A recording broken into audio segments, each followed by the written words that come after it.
started? Because I can. No. Yes. No. But, okay, we got 58 minutes. 58 minutes to do this video. Yep. You do realize like 60 of those are going to be just her, right? So don't talk too much. She's taller than the guy. Not to talk too much. Mm-hmm. Yeah, I guys seen him. Yeah, I guys seen him play. Hey, I don't talk while I play. What are you talking about? Mm-hmm. I'm not going to talk in while I play. Yes, you do talk. I think You my talk. Meg, Claudia. Who's Claudia? I don't know. Ask DVD.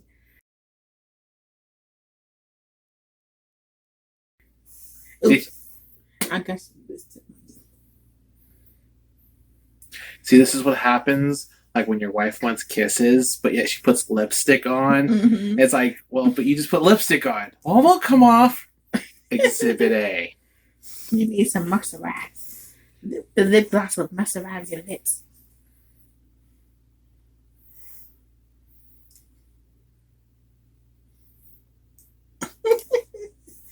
All right, let's get started. Okay. So, hi guys, welcome back to our channel, Marth. And Shirley. Well, what we're going to be talking about today is kind of like a lot of you guys have seen our journey through little things here and there.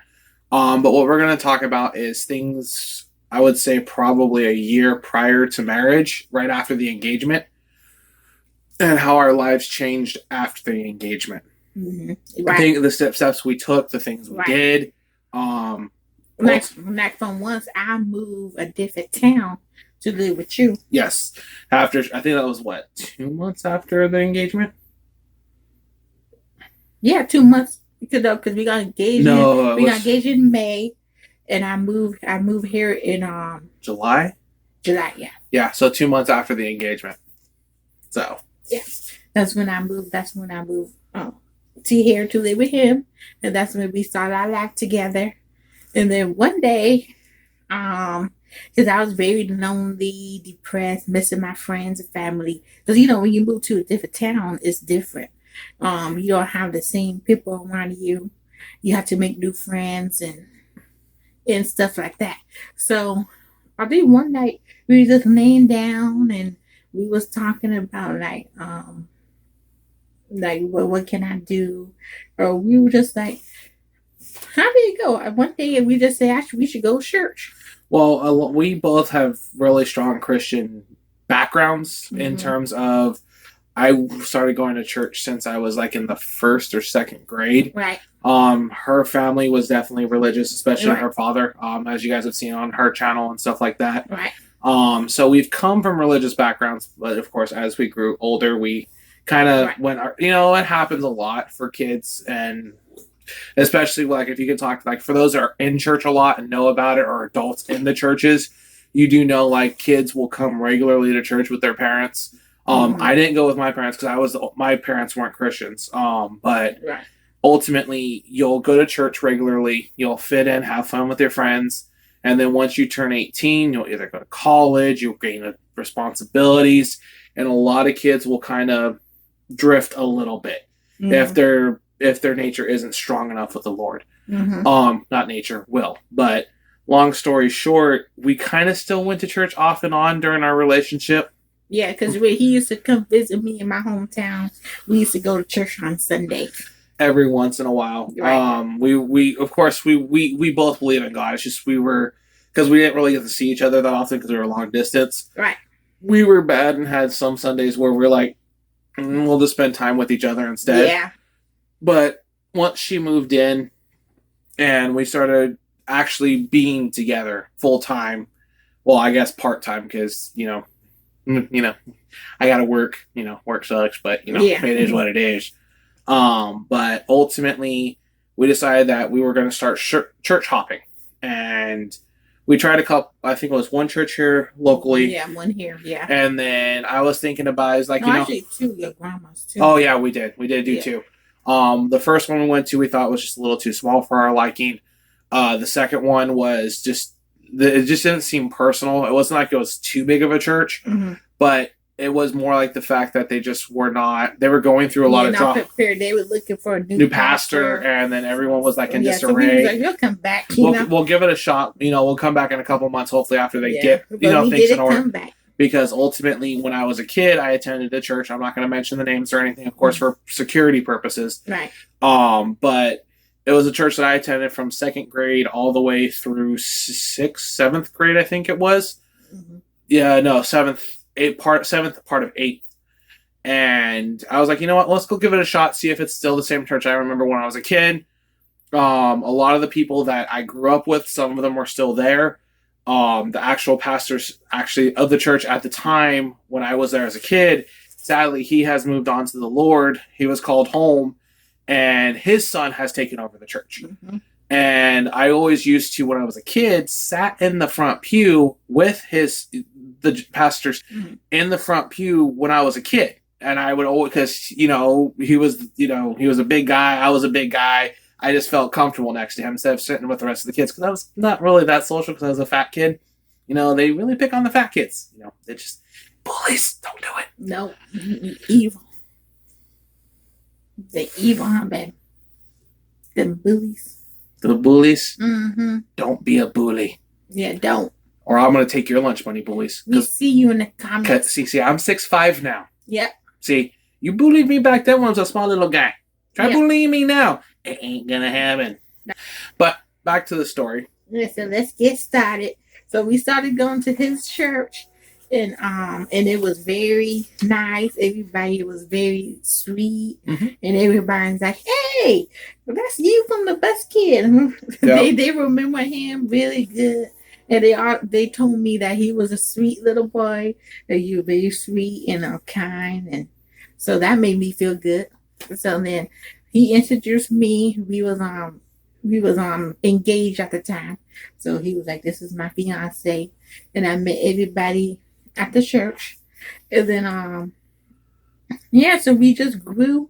We just grew in the Lord. And the pastor, he's a really good pastor. He asked mm-hmm. us right away, like, why we are not married yet. And we said we was engaged and we was waiting for a little bit. Mm-hmm. But so he helped us get our life moving. Yeah. In the right direction, And right with the right path with God instead of the path that we were on. Right. He helped set us straight. Right. Because at the time, we were still having intercourse. We were still having sex, and we wasn't really taking God serious. We wasn't taking to being true Christians. We wasn't mm-hmm. we was sinning, and I know a lot of people do, because they think that, oh, it's just a small sin, or God still loves me. Mm-hmm. But no, if you wanna be right with the Lord, you have to stop that sin. Yes. And that's what we did. We stopped that sin. We stopped. So the pastor actually took him. Yeah, it was like, I think it was the first or second weekend. It's the one thing why I've always loved about this church is there's a lot of churches that are really soft and like let a lot of things go that are not really. Yeah, and that don't put you to be right with God. They just want you to come for the money. They just want you to come to the church, and they'll say whatever they need to say to make you come. Yeah. This church has always been one that will stick to the Bible, and mm-hmm. then they will pretty much tell you when you're doing something you're not supposed to be doing. Yeah. And it's the one thing I loved about it. And because I used to go there as a kid, the pastor knew that he could talk to me bluntly and honestly. Yeah. One night when I was streaming, it was actually a night that I actually got off stream early real fast. So I said I had to go because he actually called me while I was in the middle of one of my streams. And it's like, hey, would you meet me and brother? Just the gentleman who brought me to the Lord when I was a kid on his bus. And mm-hmm. ultimately they're like, yeah, sure. I'll come meet, I wasn't going for the food because I wasn't hungry or anything, but I was for the fellowship. Yeah. Because I wanted to see what they wanted to talk about and things like that. And he flat out was, wanted to see where we were, how serious we were coming back. And then he flat out, asked the questions and flat out said, hey, with what you guys are doing, technically you are living in sin. Mm-hmm. And at that point it sucked, of course, because, we're couple and we want to do things, but at the same time we want to do things right with the Lord. Yes. So we decided to go abstinent. And then also shortly after that, pastor helped us get things organized to where we were able to finally set a date. Yeah. For the marriage. So that actually helped us expedite that too. Yeah. Because finances were, of course, a little tight at the time because my health, we weren't expecting it. Because shortly after she moved in, my dad's health plummeted, which you guys know about. And then my health plummeted right after. Mm-hmm. So we were kind of dealing with a lot of a lot of stuff down that time. lot of bad that happened, but ultimately with the church's support and their foundation, they were able to keep us both going positively. Keep us strong. Yeah. Yeah, because his dad was sick, and then shortly after, my grandma got real sick too. Yep. And then his grandma got real sick. So it was a hard time. Yeah, and that's still a blessing to this day. Mm-hmm. What you guys probably won't realize is she went into the hospital 2-3 weeks before our wedding, mm-hmm. and ultimately she didn't have much time left. Mm-hmm. And long story short is, by the grace of God, she had enough strength come my wedding day to be there. Yeah, she was there for our wedding. So it was really special. Yeah. And then the Lord called her home not a week, 2 weeks later after that. Mm-hmm. So she got what she wanted. Mm-hmm. Yeah, I know. But the thing is, she's home with the Lord, and we know that, and it's the blessing in disguise. There's no. Yeah, that's what keeps you strong, because you know that you'll see them, you'll see them again, because they were to learn, and and we gotta stay on the right track. Yep. So we can see them too when we go home. So. But yeah. But it was the church. It helped us a lot. Yeah, it helped us stay strong. God help us stay strong, because even after we got married, he was still dealing with even during when he was planning the wedding and stuff. He was very sick. Mm-hmm. His sleep apnea was very severe. Yep. He was stopping breathing for like 500 times in a sleep period. Yeah, he was falling asleep at work. He was not streaming with your guys because he was so sick. And they say that when you get close to the Lord, you get close to God, the devil trying to pull you back, trying to attack you. But we won that fight, guys. We won it, because he's doing better now. Yep. He's sleeping better. He's stronger. He's streaming now. He gets to stream now, and he's not that sleepy on his time. As long as work doesn't get in the way. That's the new task, right? But the thing is, what I'm trying to say is, God, he brings you out of that, out of that pain, out of that sickness. He brings you out of there. Yep. And as you see today, he's here and healthy and everything. And he helped me too with the loneliness. Like, he moved me down here so I can grow. So, and now I can drive on the freeway. I did used to drive on the freeway. I've been, even us, me and my husband, stronger in our relationship. Like, our relationship been so much better since we found God. Yeah, it's been a lot stronger. There's just a lot of instances to where, of course, the devil will get into your head, tell you things that you don't want to hear, make you second guess things, put fear into your mind that things aren't the way that they're supposed to be, that things are not happening. Like, this could be potentially happening behind your back. But ultimately, what you trying to say? I don't know. Well, let's just say this. Guys will know exactly what I'm talking about, and ladies, just her reaction right there. What are you trying to say? You trying to say something about us, ladies? Mm-hmm. Mm-hmm. Yeah, right. No, just your little puts up in your head and not there. I was like, You know exactly what I'm talking about. Like I've always said, no matter what happened, she knew exactly where I was every night. Yeah. Okay, well, guys, sometimes women get a little jealous and protective and don't want their hubby or boyfriend talking to no other lady. But God has been working on me with that, and I'm way better, and I let that go, and I forgive him. Mm-hmm. Well, there's nothing to forgive in the first place. I'm sitting there like, forgive me for what? I'm sorry, I was cheating on her with my computer. It's official. I'm a robotic. Okay, I love robots. What? Oh, sorry. True story. This is the tea. This is the tea. Yeah, this is the tea. Okay. Okay. What else? Oh, okay. Before we got married, we got baptized also as well. Yeah, during the process, we started the process of baptism because eventually because at this point we decided that the church is, after being there as much as they were willing to help us, as well as be honest with us and not be circling around the bush wanting to say the things we wanted to hear. They said what we needed to hear. Right. We decided that we're going to be members of this church and we're going to do what we can to help the church out because we want it to help it grow, as well as because we wanted to serve the Lord. And we started the process, which of course starts with baptism, and we went through baptism. Yeah, we went through the process of being a member of the church. The baptism came. Well, no, we were in the process of. Yeah, that's right. We did it in between, I think. Yeah, in between. Yeah. Yeah. So we actually started the process of the membership, which went through counseling classes, understanding what the church expects of their members, what the all the logistics of the church and their beliefs. Right. Because of course, each church is going to have their own standard beliefs based on how they interpret the Bible. Right. And with our church, they use the King James version, which is one of the original revisions of the Bible. So don't quote me on that, please, because I'm not that strong yet with the Lord to understand all that stuff. But I believe it's one of the original revisions to where it's cut and dry. There's no man hasn't gone through it fully and reworded it like in the New International Version, other versions of the Bible. So but they're strict on some things, which is good because you need to be, because you don't want to fall back into sin to let the devil back into your life. Yeah.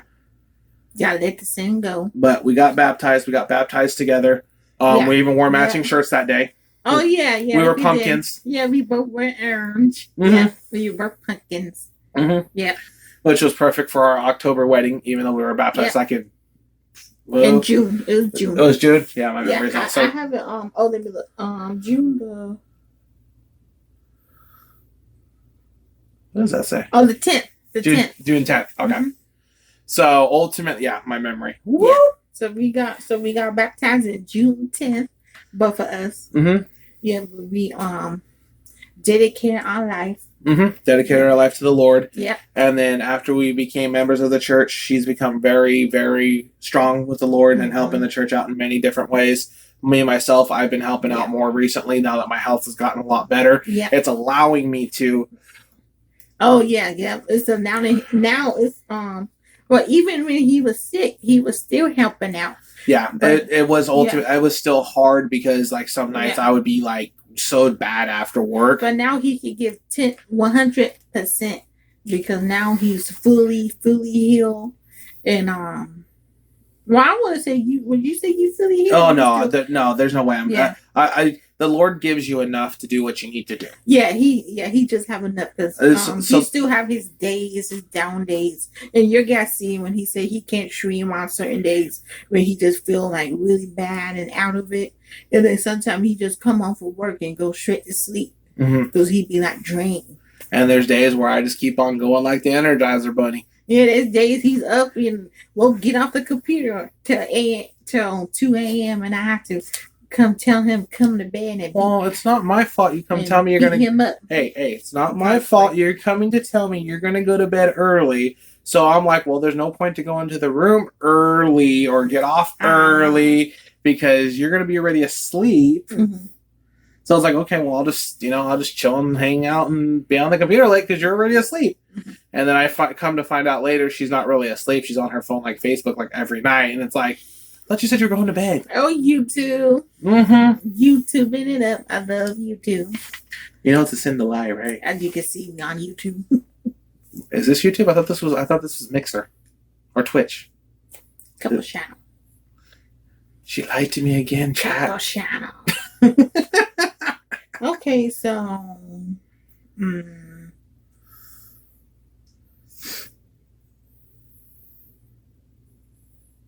moment of silence. Cue Jeopardy theme music. Do do do. I went down some notes. Do do do do do. And I was just seeing if we miss anything, but it looks like we good, right? Well, I would assume so. But we're still going to church regularly. We're going Sunday mornings, nights, Wednesday nights. It's usually why you guys don't see me streaming on those days, or I refuse to because now I'm serving the Lord and helping out there, and I'm wanting to be there over, being secular. Right. But it's like I'm enjoying, like, my life has gotten a lot better. My attitude's gotten a lot better. I know a lot of people who've been on my stream as of late could probably tell the difference between my very sick self, where I had no filters whatsoever, and back to now who I want to be and the man I was prior to the sickness, in terms of being the guy that doesn't really have that negative outlook like I used to. I'll still have criticisms on stuff, but ultimately it's so much better. I feel a lot better every day. When I see bad situations, I'm more positive about them. I can look out through the future and see, hey, this is planned. There's a reason for this. What am I needing to learn from this? And how can I better myself through this? Yeah. Like for me too. Like for me, I learned in the relationship that it's not nobody have to be like the boss. You know what I mean? Like we a team together. Like we married. We come as one. So like for me, like I'm used to seeing the women like be bossy to the guy and boss the guy around, like you know what I mean. But I let that go.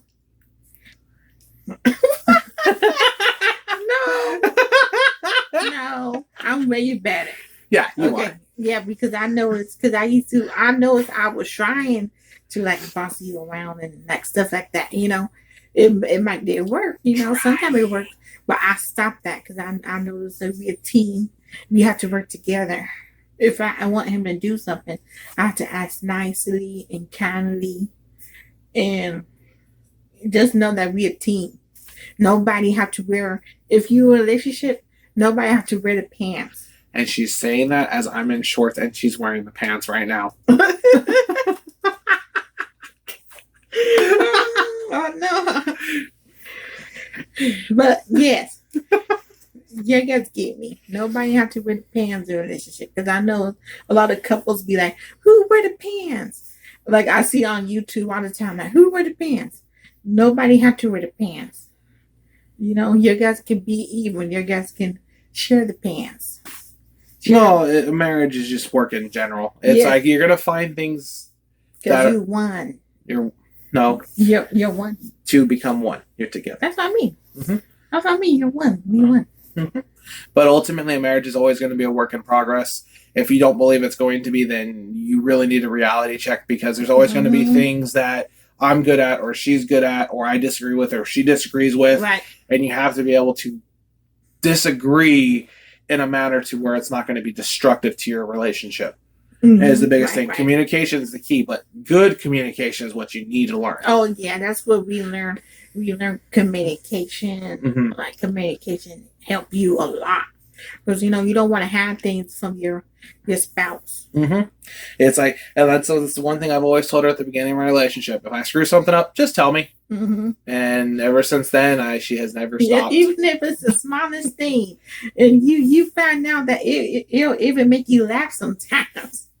What she was mad about. When I come home tired from work and I accidentally leave one of my pant legs inside out when I'm changing. Yeah, I've gotten that scolding. Yeah. Wait, what? So when I take off my pants at night when I get home from work. Yeah. One of the legs comes out. So you have to push it back in before you put it in. And I told you to push your legs. Yes. I know, it's because when you do laundry, you have to pull the pan out. Pull the pants, and the undies be stuck in there too, the underwear. So I'm like, really, man? Really? So one day I was in one of my moves, all crazy, and I got on him for that. I'm not going to touch that for the sake of not wanting to touch that. I'm not going to. Yeah, all I know, when I tell him something, I see his little face. It's like, like. It's like, is it one of these days again? Like, do the face, man. What face? When I tell you something, like, Dad, can you don't leave your legs pants on in the pants or whatever? Yeah. So you like you, but then you go, okay, okay, yeah, there it is. Okay, and then I'm like, okay. But other than that, it's been good. We've had a lot of fun. Things have gotten a lot better for our relationship. We've definitely gotten a lot stronger over the last year, especially. Yep. And like I say, being a Christian is hard because you have to pull away from sin daily. And you're gonna always have that criticism coming in. Yeah, no matter what's gonna happen. Even if you're not a Christian, every day you're gonna have criticism. Yeah, you're gonna have criticism like, oh, you're not a true Christian. Christians shouldn't do this, and Christians shouldn't do that.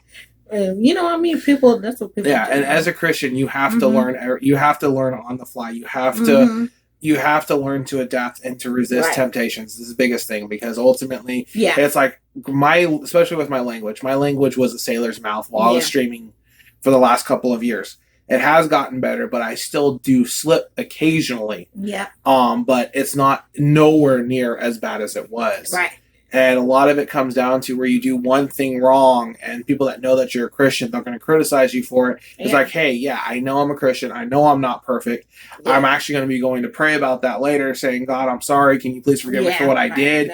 And you learn from it and you try to adapt. Yeah, you got to pray daily all the time because, we not perfect. We were burned sinners. Mm-hmm. And the thing is, if you know it's wrong, because I know how like a lot of people say we make mistakes and stuff. Mm-hmm. But the thing is, like, if you know you're making that mistake, you have to change it. Yes. Repent. You have to change your mistake. Like if you know, like say if you like to drink alcohol or you like to smoke, and you know it's wrong, God don't like that. You have to work on it to change it. Just don't keep saying, oh, everybody make mistakes, everybody sin. You change that stuff. If you know what's wrong, you do the steps, you get the help, to try to stop it. To help make yourself a better person. Because because that's the devil that holds on to that, making you do that sin. Well, it's not just, a lot of it comes down to is stress. Ultimately, it's also sometimes not just the devil. It also could be the lack of not knowing God or Christianity or Jesus. Yeah, that too. Yeah. Because a lot of it comes down to there's people that are going to know the Bible, like they're going to talk about it, or they're knowledgeable of it, but they may not actually live the Bible or actually fully believe in it. Yeah, commit themselves. Because there's going to be a lot of people who just go as a social link to the church, be like, "Hey, I go to church daily," every Sunday. Because that's how we was before we were saved. Because it's a difference from living the church. It's a living for God. Yeah, living from God. It's the difference when you get saved. When you get saved, you don't do that. You try your hardest to don't do the stuff you used to do when you repent. You repent over and over because we all fall sometimes. But it's the fact that you got to pick yourself back up. Yeah, you have to pick yourself back up. Yeah. But like I was saying, like before we wasn't saved, we used to, we did a lot of things. We didn't drink or do drugs or anything like that. But it's just like, But we was having intercourse. We was having sex. And we wasn't married yet. We was doing that. And we used to look at that like, oh, it just, we not perfect or we make mistakes. But you see, when we got saved, we stopped that. Because we know we're not supposed to be having sex before we wasn't married. Because we knew we was doing wrong. So we stopped that. Yep. That's what we were trying to say. Our little point right here. Yeah. I assume so. And it make it more special too, because on your wedding day, when you finally get to have sex again, it makes it more special. Like you were born again a virgin. Not Mm-hmm. bad. It just sucked that I had to have a tooth extraction 2 days later after our wedding. Oh yeah. Oh, I was all screwed up by this time. Yeah, he was messed up, guys. Like he was all sick still. He was sick and had his tooth. What you had? You had like a Well, what it was is, long story short, I had my wisdom teeth pulled out when I was a kid. yeah. It was, And what it was is, I guess it did some damage to one of the other teeth, and I never noticed it. It never hurt. Never anything happened. mm-hmm. And like 2 years ago, it started having pain, and they repaired it. But what they didn't catch during that repair work is the tooth next to it Mm-hmm. started failing. Yeah. It started to have the decay factor because of the other tooth. Yeah. But it just takes time for a tooth to decay, and it ended up decaying. And ultimately, at the time, it was like I already had that tooth. Sometime between then, when they first repaired it, it started, because I didn't want to pay over like $3,000 for a root canal, because it's a back tooth. It's like, just pull it, no reason to save it. And then at that time, even after the pull, the dentist didn't see the other one was starting to decay either. Right. So at that time, by the time it came to our wedding night, that tooth finally started hurting. Yeah. It was like, are you kidding me right now? Yeah. So he was messed up. But we still had fun. Oh yeah, we had a blast. Yeah. I fought through the pain. Yeah. I didn't care. Yeah, we got treats and desserts, and we had a lot of food. I became even fatter after my wedding. Yeah, I know. I gained weight. I gained the weight I lost to fit in the dress. I gained the weight. No, because I lost weight, and then after the honeymoon, I was like big again. Yeah. Well, bigger, you know. I didn't lose too much weight. Y'all seen the video? Yep. But anywho, we got to go because it's 33 minutes. So we got. She's gonna have a lot of editing to do after this. Mm-hmm. But other than that, from Marth and Shirley, we hope you all have a wonderful, blessed day, night, whenever you are watching this. And God bless. And we'll keep you in our prayers. Love you guys. Yeah, we see you guys in the next one.